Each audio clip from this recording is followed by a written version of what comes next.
Student हम अपने ये नेक्स्ट वीडियो में देखेंगे, पढ़ेंगे एनसीईआरटी का एक काफ़ी छोटा सा है लेकिन काफ़ी इंपॉर्टेंट टॉपिक है, that is called the RNA world. और आरएनए वर्ल्ड आप इसको ऑब्लिक करके टाइप्स ऑफ आरएनए भी कर सकते हैं। So let's see RNA world और टाइप्स ऑफ आरएनए।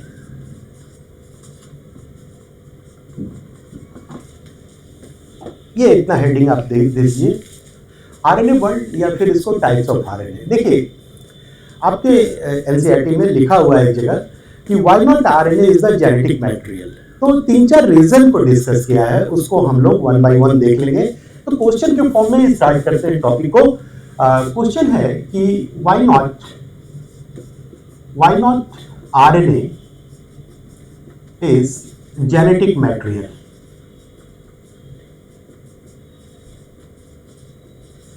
आरएनए क्यों नहीं जेनेटिक मटेरियल बन सका? तो देखिए आप लोग जियोलॉजी में इवोल्यूशन भी पढ़ते होंगे, नेचर उसी चीज को सेलेक्ट करता है जो नेचर के लिए सुटेड हो। तो ऑब्वियसली कुछ लैकुना है आरएनए के जेनेटिक मटेरियल बनने में। उस लैकुना, उस डिफेक्ट को हम लोग जानेंगे जो एनसीईआरटी में लिखा है। तो why not RNA is genetic material, तो इसका आंसर जो हम लोग करेंगे बच्चों, 2-3 पॉइंट्स में आंसर करेंगे। पहला है कि देखिए आरएनए का जो स्ट्रक्चर होता है उसमें डीऑक्सीराइबोज शुगर नहीं होता है, उसमें राइबोज शुगर होता है। और डीऑक्सीराइबोज शुगर डीएनए का स्ट्रक्चर होता है। तो डीएनए के स्ट्रक्चर में जो डीऑक्सीराइबोज शुगर होता है उसमें सेकंड कार्बन पोजीशन जो होता है deoxyribose sugar, that is the pentose sugar, everybody know about this one. Second carbon position से एक ऑक्सीजन एब्सेंट होता है, ये डीएनए के डीऑक्सीराइबोज शुगर में होता है। बट आरएनए का जो शुगर होता है पेंटोज शुगर, उसको हम लोग कहते हैं राइबोज शुगर। और यहाँ पे ये एडिशनल ऑक्सीजन प्रेजेंट होता है इस पेंटोज शुगर में जो राइबोज शुगर है। और अगर एक्स्ट्रा ऑक्सीजन होगा तो ये रिएक्टिविटी शो करेगा, अनस्टेबल बनाएगा। तो यहाँ पे पहला पॉइंट आपको लिखना है कि presence of extra oxygen, presence of extra oxygen at second carbon position of ribose sugar make it unstable। और इसको ये अनस्टेबल बना सकता है, मेक इट अनस्टेबल। यानी कि मेक इट का मतलब क्या, आरएनए को, ये आरएनए को अनस्टेबल बना सकता है, रिएक्टिविटी शो करेगा तो अनस्टेबल तो होगा। सेकंड पोजीशन जो है uracil present,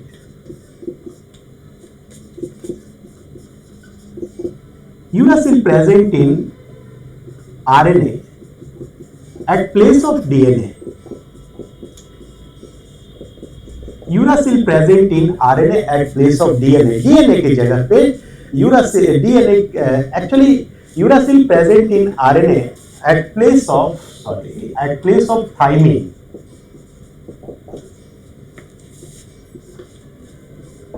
which found in DNA। और ये डीएनए में क्या होता है बच्चों, डीएनए में थाइमिन का प्रेजेंस होता है। तो थाइमिन जो है ज्यादा स्टेबल कंपाउंड है in comparison to uracil, and thymine के जगह पे आरएनए में यूरासिल प्रेजेंट होता है और यूरासिल आरएनए को अनस्टेबल बनाता है। तो यूरासिल मेक आरएनए अनस्टेबल, ये आरएनए को अनस्टेबल बनाता है, ये यूरासिल आरएनए को अनस्टेबल बनाता है। तीसरा पॉइंट है जो आरएनए जेनेटिक मटेरियल नहीं बन सका, sometime RNA work as enzyme. तो sometime RNA work as enzyme, और ये आरएनए कभी कभी एंजाइम के रूप में वर्क करता है। Sometime RNA work as enzyme, जैसे अभी ट्रांसक्रिप्शन जो मैंने बताया, तो स्प्लाइसिंग के लिए जो एंजाइम था स्प्लाइसियोसोम, मैंने क्या बताया बच्चों, वहां पे एसएनआरएनए और प्रोटीन, स्मॉल न्यूक्लियर आरएनए और प्रोटीन मिल करके स्प्लाइसियोसोम बनाते हैं। तो sometime RNA work as enzyme, और भी बहुत जगह ट्रांसलेशन में हम लोग देखेंगे कि 28 आरआरएनए यूकैरियोट्स का एंड 23 आरआरएनए प्रोकैरियोट्स का, इसका एंजाइमेटिक एक्टिविटी होता है। ये हम बताएंगे ट्रांसलेशन जब वीडियो बनाएंगे तो उसमें हम क्लियर कट आपको बताएंगे।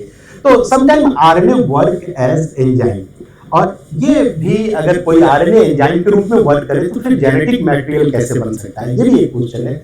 और चौथा है बच्चों, आरएनए मोर सेंसिटिव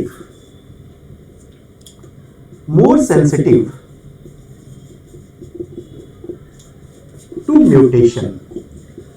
अब देखिए ये सब जो प्रॉपर्टी है, ये ऊपर वाला जो प्रॉपर्टी डिस्कस किया, तो ये इसको अनस्टेबल बनाता है, म्यूटेशन से ज्यादा सेंसिटिव बनाएगा इसको। So these are the property. That's why the RNA is not the genetic material, DNA genetic material है। आइए हम लोग आगे चलते हैं। इसको आप लोगों ने लिख लिया, मैं इसको मिटा रहा हूं।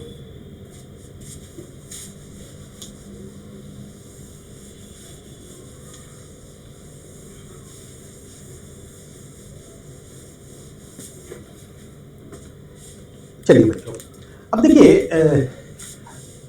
यहाँ पे हम लोग डिस्कस करेंगे, ठीक है, आरएनए जेनेटिक मटेरियल नहीं है, लेकिन वायरसेस में कुछ वायरसेस ऐसे हैं जिसका जेनेटिक मटेरियल आरएनए है। तो थोड़ा सा हम लोग जान लेंगे कि कौन कौन से वायरस हैं जिसका जेनेटिक मटेरियल आरएनए है। ऐसे डिटेल में वायरस जब पढ़ाते हैं तो उसमें हम बता देते हैं कि किस वायरस में सिंगल स्ट्रैंडेड आरएनए है, किसमें डबल स्ट्रैंडेड आरएनए। लेकिन अभी फिलहाल थोड़ा सा ब्रीफ जानेंगे। तो यहाँ पे आरएनए दो तरह का होगा, टू टाइप, बेसिकली दो तरह का होगा। अब देखो यहाँ पे एक है जेनेटिक आरएनए, यानी कि कुछ आरएनए जेनेटिक होते हैं ये वायरस में, और दूसरा है बच्चों नॉन जेनेटिक आरएनए।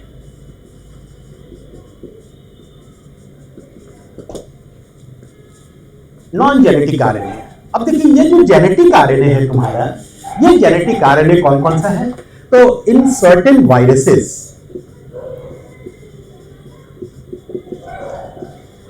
कुछ वायरस में ये जेनेटिक आरएनए होते हैं, और ये जो वायरस है जिसमें ये जेनेटिक आरएनए होता है, इसमें नाम लिख लो HIV, corona virus. Corona virus अभी 2 साल पहले 3 साल पहले जो लॉकडाउन खत्म हुआ, corona virus single stranded RNA होता है। फिर आप लिखिएगा पोलियो वायरस, फिर influenza virus,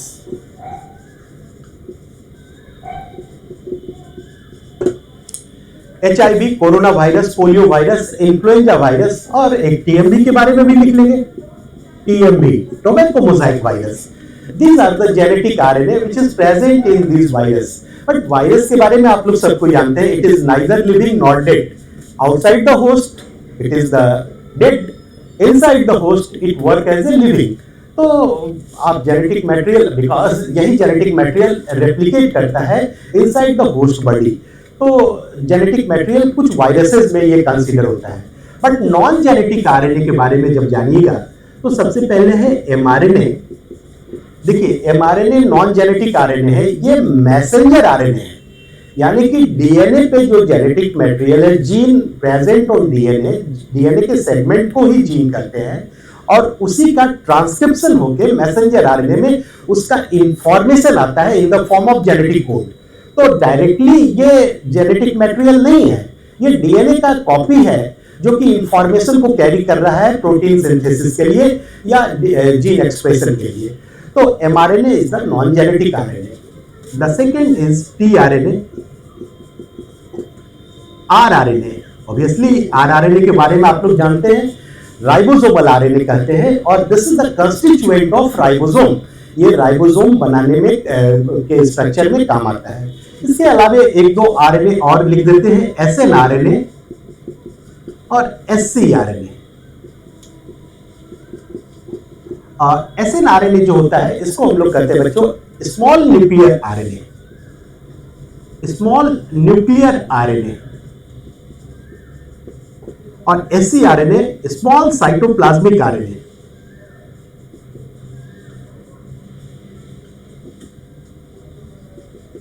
this ScRNA, this small cytoplasmic RNA। तो ये आपका जेनेटिक RNA है और ये नॉन जेनेटिक RNA है। And there is a two type of RNA, genetic RNA और नॉन जेनेटिक RNA। तो अब हम लोग ये तीनों को देखेंगे, मैसेंजर RNA, tRNA और rRNA के बारे में देखेंगे बच्चों। तो आइए हम लोग देखते हैं ये तीनों RNA को अपने चैप्टर RNA वर्ल्ड में। चलिए मैं मिटा रहा हूं इसको।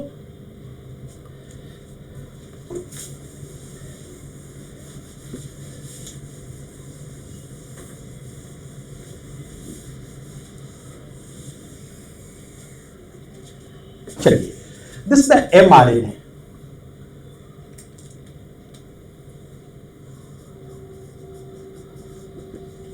मैसेंजर RNA, इसको सिंपल नेम है बच्चों messenger RNA। This is called messenger RNA।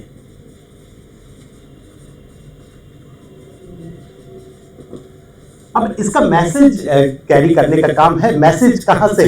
Message gene के जीन से, और जीन क्या है? DNA है। तो ये जेनेटिक मैसेज जो DNA पे प्रेजेंट है, जेनेटिक मटेरियल भी DNA है ऑब्वियसली, तो उस मैसेज को जेनेटिक कोड के फॉर्म में मैसेंजर RNA कैरी करता है। और इस कोड का डिकोडिंग कब होता है बच्चों, या ये कोड से एमिनो एसिड का फॉर्मेशन कब होता है, या एमिनो एसिड का कोडिंग कब होता है, तो ट्रांसलेशन के समय मैसेंजर RNA का होना जरूरी है और ट्रांसलेशन होगा। तो ट्रांसलेशन जेनेटिक कोड का होता है। जेनेटिक कोड को रीड करके tRNA एमिनो एसिड लाते हैं और प्रोटीन सिंथेसिस में एमिनो एसिड को जोड़ते हैं। तो दिस द मैसेंजर RNA। इसका मतलब क्या होता है? Carry information of DNA, information of gene in mRNA in the form of genetic code. और जेनेटिक कोड के फॉर्म में ये इंफॉर्मेशन को कैरी करता है मैसेंजर RNA के ऊपर in the form of genetic code. ठीक है। अब देखिए ये जो मैसेंजर RNA होता है बच्चों, यहाँ पे दो चीज हम लोग फिर कंसीडर करेंगे, प्रोकैरियोट्स और यूकैरियोट्स। तो सबसे पहले प्रोकैरियोट्स के सारे मैसेंजर RNA एक ही तरह का होता है, सिंगल स्टैंडर्ड होता है, जेनेटिक कोड सिचुएटेड होता है, जेनेटिक कोड सेम है प्रोकैरियोट्स का, यूकैरियोट्स का, ये सब ठीक है। थोड़ा सा एक बेसिक डिफरेंस है, उसको हम लोग डिस्कस कर लेते हैं। तो यहाँ पे एक टर्म और देख लीजिए, ये मैसेंजर RNA के बारे में हम लोगों ने जो लिखा कि ये इंफॉर्मेशन को कैरी करता है, जीन का इंफॉर्मेशन। जीन क्या है? ये DNA है, डबल स्टैंडर्ड DNA। जीन जब भी कहेंगे डबल स्टैंडर्ड DNA, उसके इंफॉर्मेशन को कैरी करता है। तो एक टर्म आता है इंफॉर्मोसोम। इंफॉर्मोसोम क्या होता है बच्चों? तो एक टर्म है, नोट करके आप लिख लीजिएगा, इंफॉर्मोसोम। इंफॉर्मोसोम। और ये जो इंफॉर्मोसोम होता है, इसमें क्या होता है बच्चों? इसमें mRNA प्लस प्रोटीन, और ये नॉन हिस्टोन प्रोटीन, mRNA और नॉन हिस्टोन प्रोटीन का एक कंपोजिशन होता है बच्चों, और दिस इज कॉल्ड इंफॉर्मोसोम। और ऑब्वियसली नाम से क्लियर है, ये इंफॉर्मेशन कैरी करेगा। तो इंफॉर्मोसोम ये बना रहता है mRNA प्लस प्रोटीन, और ये प्रोटीन नॉन हिस्टोन प्रोटीन होता है। तो ये इंफॉर्मोसोम, ये टर्म जान लीजिएगा, पूछ सकता है कभी कभी कि इंफॉर्मोसोम क्या है। तो mRNA plus protein and this is the non histone protein. अब देखिए प्रोकैरियोटिक mRNA जो होता है, प्रोकैरियोटिक mRNA जो होता है, इस चीज को जरा सा ध्यान से देखिए बच्चों। देखिए सब कुछ सेम है, 5 prime to 3 prime orientation, eukaryotes का भी डिफरेंस कुछ भी नहीं है। एक छोटा सा डिफरेंस है, प्रोकैरियोटिक रीजन में एक सीक्वेंस होता है बिफोर द इनिशिएशन कोडोन, और इसका नाम है SD सीक्वेंस। तो प्रोकैरियोटिक mRNA में SD सीक्वेंस, इसका फुल फॉर्म है बच्चों Shine Dalgarno sequence. This is called the Shine Dalgarno sequence.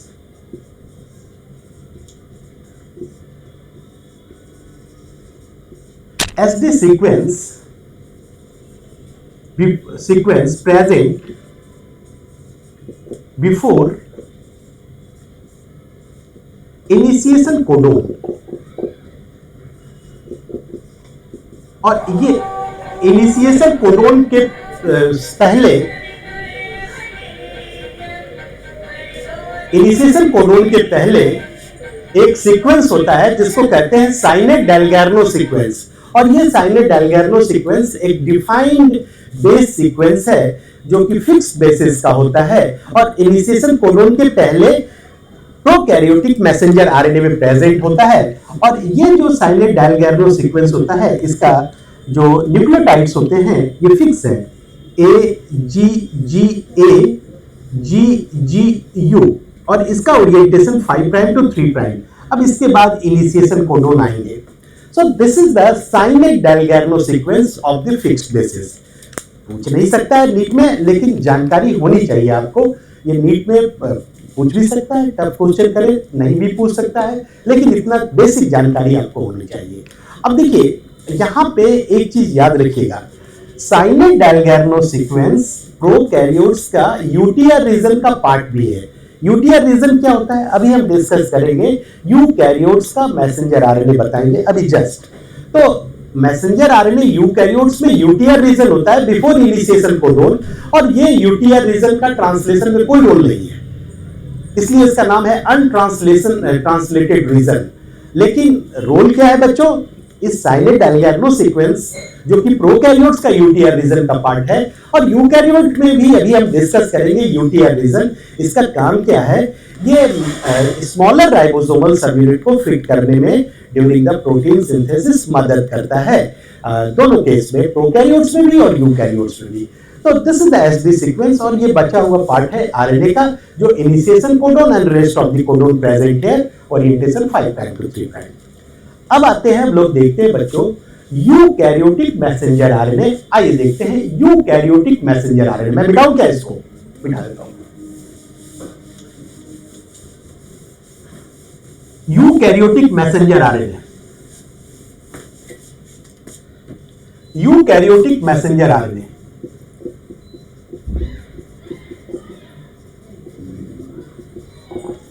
Eukaryotic messenger RNA. अब देखिए इस डायग्राम को हम लोग देखेंगे, इसमें एक यूटीआर रीजन का स्पेसिफिक डिस्कशन है। सो this is the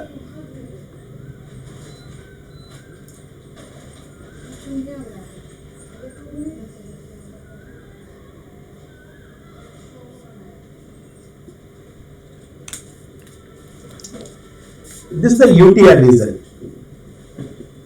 and this is also the UTR region. तो ये दो रीजन है, बिफोर द इनिशिएशन कोडोन और after the termination codon there is a presence of UTR region in eukaryotes. तो UTR region जो होता है बच्चों before initiation codon,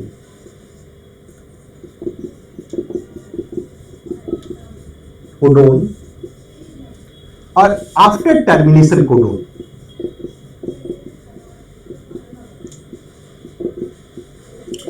after termination codon there is a presence of UTR region. Full form अगर देखोगे तो इसको हम लोग कहते हैं अनट्रांसलेटेड रीजन, अनट्रांसलेटेड रीजन दोनों। अब इसका काम क्या है, ऑब्वियसली ये पार्टिसिपेट नहीं करेगा ट्रांसलेशन में, बट इसका फंक्शन क्या है, इसका फंक्शन है ट्रांसलेशन को फैसिलिटेट करना। अब ट्रांसक्रिप्शन में क्या क्या कंपोनेंट्स लेते हैं, smaller ribosomal subunit, larger ribosomal subunit, सब मैसेंजर आरएनए के साथ आके जुड़ेंगे। तो सबसे पहले स्मॉलर राइबोसोमल सबयूनिट आकर के इससे जुड़ेगा, और उस स्मॉलर राइबोसोमल सबयूनिट को इसके साथ फिट होने में, मैसेंजर आरएनए के साथ फिट होने में ये यूटीआर रीजन का काम है। तो it help to bind smaller ribosomal subunit, smaller ribosomal subunit during transcription।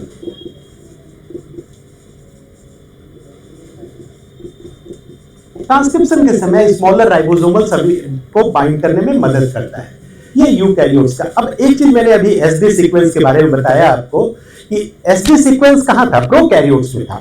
और बच्चों मैंने आपको बता रखा है कि ये एसडी सीक्वेंस जो है ये प्रोकैरियोट्स का यूटीआर रीजन का पार्ट है। हाँ, एसडी सीक्वेंस से बिफोर भी कुछ न्यूक्लियोटाइड्स होते हैं जो प्रेजेंट होते हैं प्रोकैरियोट्स के मैसेंजर आरएनए में, और वो यूटीआर रीजन मैसेंजर आरएनए का है।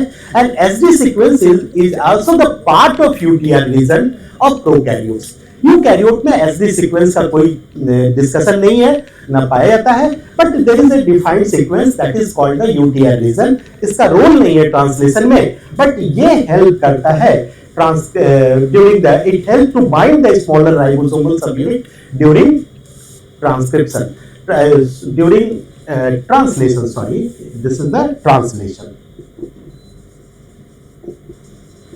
ये स्मॉलर राइबोसोमल सबयूनिट को बाइंड करने में मदद करता है ड्यूरिंग ट्रांसलेशन।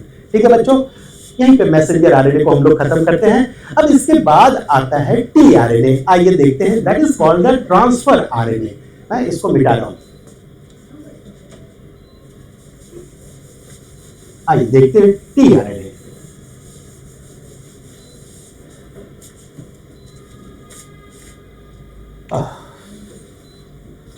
टीआरएनए, और इसको हम लोग कहेंगे बच्चों ट्रांसफर आरएनए।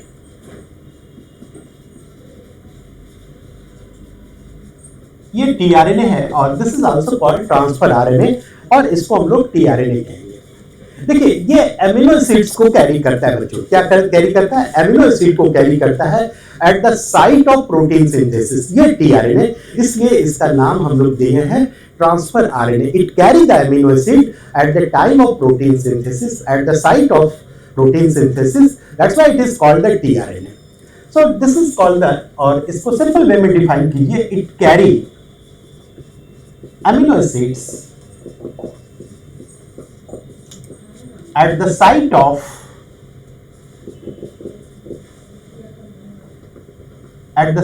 protein synthesis, तो ये ट्रांसफर आरएनए इसलिए इसको कहा गया। देखिए, एक सिंपल वर्ड में also called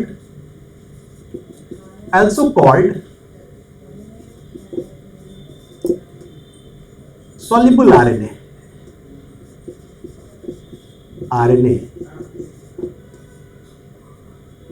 और एस आरएनए। अब सॉल्युबल आरएनए कहने के पीछे रीजन क्या है टीआरएनए को? बिकॉज सोडियम क्लोराइड में ये सॉल्युबल होता है, soluble in sodium chloride, soluble in sodium chloride.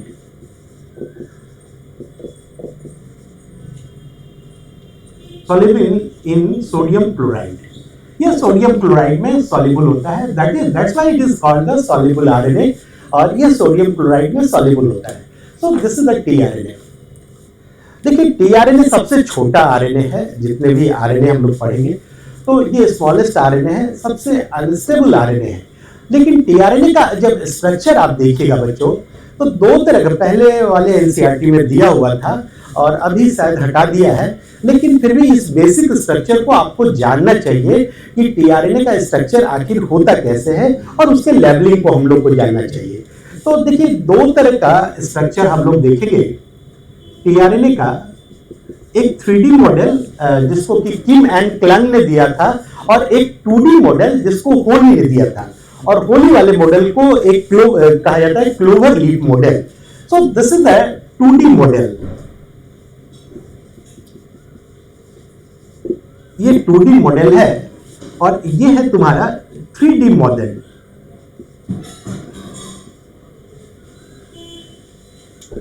uh, 2D model and 3D model. 2D model by Holi, ये होली ने दिया था, और 3D model by Kim and clang.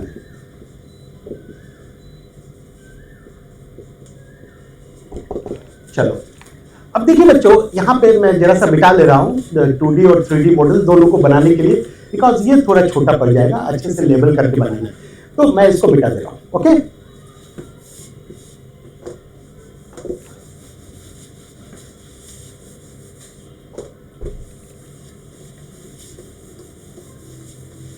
आइए देखिए यहां पे पहले होली का 2D मॉडल को देखेंगे बच्चों। 2D मॉडल,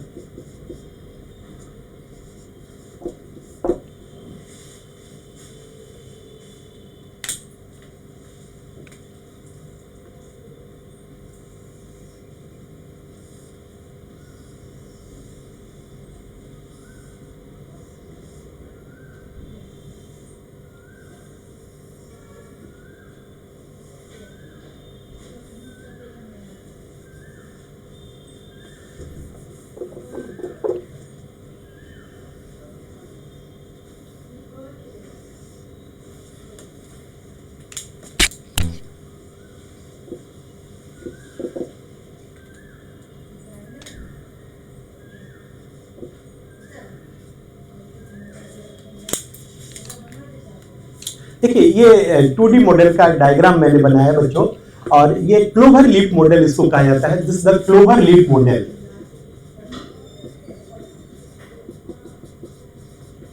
और इस क्लोवर लीफ मॉडल को दिया था होली ने, बाय होली। उनको नोबेल प्राइज भी मिला था for the cracking of genetic code by Holley. अब देखिए इसमें ये वाला लूप जो है, this is called anti codon loop. ये एंटी कोडोन को कैरी करता है जो जेनेटिक कोड का कॉम्प्लीमेंट्री होता है। जेनेटिक कोड कहाँ है? मैसेंजर आरएनए के ऊपर। सो दिस इज कॉल्ड द, ये वाला पूरा लूप का स्ट्रक्चर को कहते हैं anti codon loop, and this is the anti codon. So this is the anti codon loop. इसको कहते हैं DIHU लूप। और इसका काम है, बिकॉज आप जब ट्रांसलेशन पढ़िएगा अगले क्लास में, तो जेनेटिक कोड के बाद ट्रांसलेशन, तो ट्रांसलेशन में आप देखिएगा कि ट्रांसलेशन में transfer of amino acid to tRNA, लेकिन एमिनो एसिड वहां पे खाली नहीं रहता है। वो amino acid, amino acyls, actually वहां पे एमिनो एसिड जो ट्रांसफर होता है टीआरएनए के ऊपर, तो एक एंजाइम होता है एमिनो एसाइल सिंथेटेज।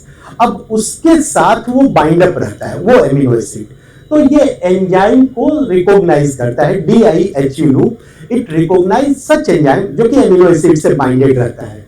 तो रिकॉग्नाइज एंजाइम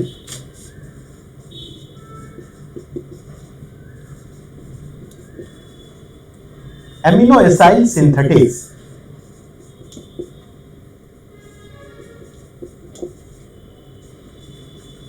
ये इस एंजाइम को रिकॉग्नाइज करता है। This is amino acyl synthetase. ये वाला लूप जो है, this is called TSI loop. और ये जो TSI लूप है, इट रिकॉग्नाइज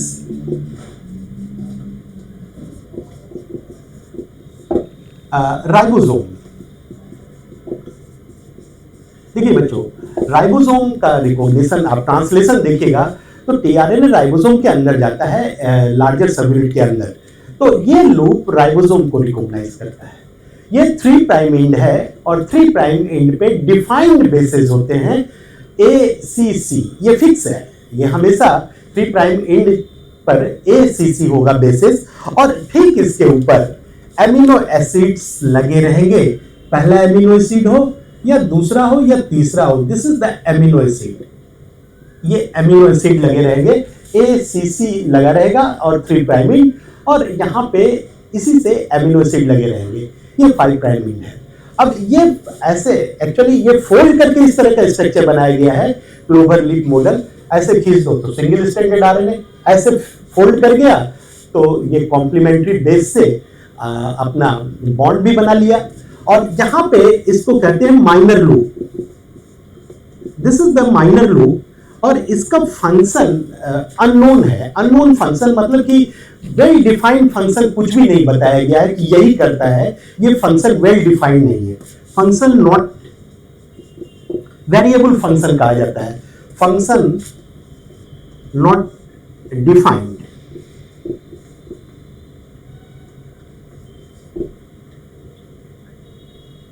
इसका फंक्शन डिफाइंड नहीं है, वेरिएबल फंक्शन इसको माना जाता है, and this is the minor loop. और ये एंटी कोडोन लूप है, और this is the anti codon. Actually this 3 nucleotide make the anti codon. ये एंटी कोडोन है। चलिए, ये आपका 2D मॉडल हो गया। 3D मॉडल काफी आसान सा है बच्चों, and this is 3D model. 3D model, और दिस 3D मॉडल इसको कहते हैं hair pin like model. This is called hair pin like model.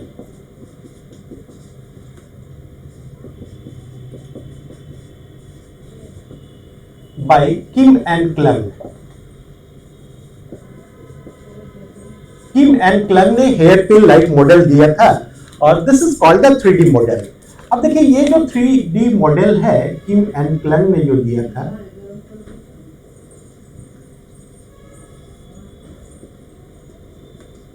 ये hair pin like model. Obviously इसका प्राइमिंग भी आप कर सकते हैं कोई एक टीम से।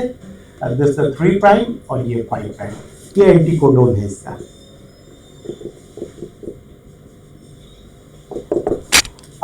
तो this is the tRNA, that's all the tRNA बच्चों। ये tRNA आपका फिनिश हो गया। अब लास्ट हम लोग देखेंगे rRNA, अपने rRNA वर्ल्ड का लास्ट पोर्शन देखेंगे and that is called the rRNA। आइए देखते हैं rRNA। इसको मैं मिटा लेता हूं। चलिए मैं इसको मिटा रहा हूं बच्चों।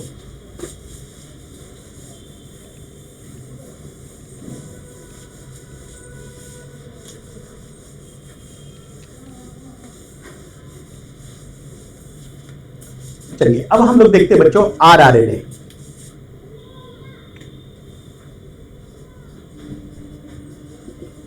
इसको सिंपल वे में कहेंगे ribosomal RNA।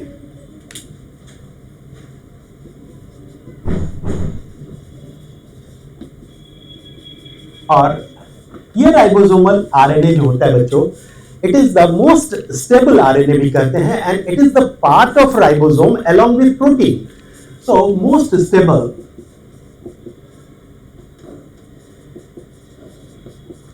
or it form ribosome along with protein।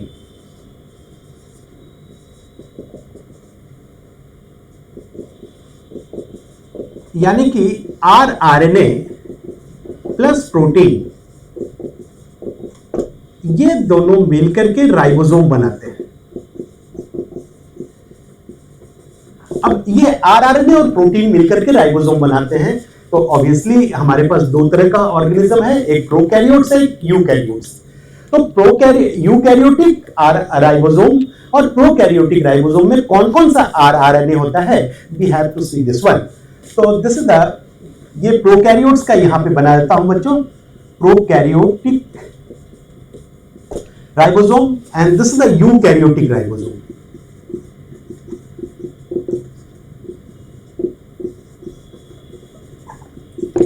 अब देखिए आप लोग पढ़े होंगे सेल यूनिट ऑफ लाइफ में कि राइबोसोम दो कंपोनेंट, दो पार्ट होते हैं, स्मॉलर सब यूनिट और लार्जर सब यूनिट। प्रोटीन सिंथेसिस के समय दोनों सब यूनिट कंबाइन कर जाते हैं, ऐसे ये अलग अलग रहते हैं। तो दोनों सब यूनिट को हम बना रहे हैं यहाँ पे, ये यूकैरियोट्स का बना रहे हैं। तो ये स्मॉलर सब यूनिट ऑफ राइबोसोम है बच्चों, और ये लार्जर सब यूनिट ऑफ राइबोसोम है। दोनों एसोसिएटेड होता है प्रोटीन सिंथेसिस के समय। और ये स्मॉलर सब यूनिट जो है, स्मॉलर सब यूनिट, और ये है लार्जर सब यूनिट।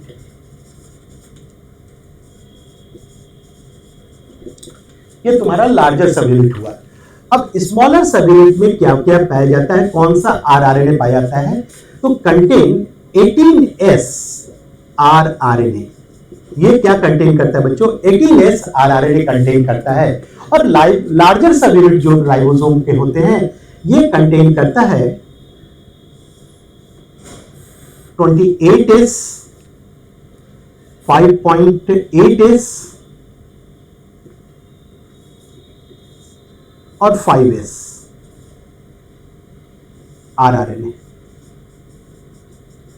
अब देखिए बच्चों, यहां पे फिर से एक बार रिकॉल करवा दे रहे हैं कि ये जो यूकैरियोट्स का राइबोसोम का rRNA है 18S, 28S, 5.8S और 5S। यहां पे ये तीन इसका सिंथेसिस न्यूक्लियोलस में होता है, लेकिन 5S का सिंथेसिस न्यूक्लियोप्लाज्म में होता है। ये क्वेश्चन आ सकता है बच्चों। तो सिंथेसाइज्ड इन न्यूक्लियोलस,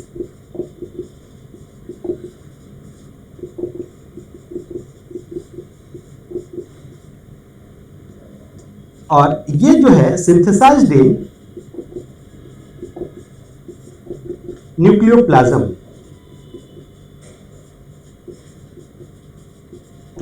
ये न्यूक्लियोप्लाज्म में सिंथेसिस होता है। अब देखते हैं प्रोकैरियोटिक rRNA के बारे में। तो इसमें भी दो सब यूनिट होगा, स्मॉलर सब यूनिट और लार्जर सब यूनिट। ये स्मॉलर सब यूनिट होता है इसका 30S। अच्छा, यहां पे मैं लिखा नहीं, ये स्मॉलर सब यूनिट होता है 40S टोटल। इसमें 40S के साथ साथ यहाँ पे होता क्या है बच्चों कि 40S के साथ साथ एक्चुअली ये 18S और प्रोटीन, तो ये 40S होता है और ये 60S होता है। यहाँ पे स्मॉलर सबयूनिट में ये होता है 30S और ये होता है 50S। अब देखिए यहाँ पे इसमें होगा 16S rRNA और इसमें होगा 5S और 23S rRNA। और ऑब्वियसली प्रोकैरियोट्स में तो न्यूक्लियस होता नहीं है, तो सारे के सारे साइटोप्लाज्म में सिंथेसाइज होते हैं इसका rRNA। तो बच्चों ये मेरा RNA वर्ल्ड फिनिश हो गया और हम लोग अगले दिन अगले क्लास में देखेंगे genetic code. Okay, good night बच्चों।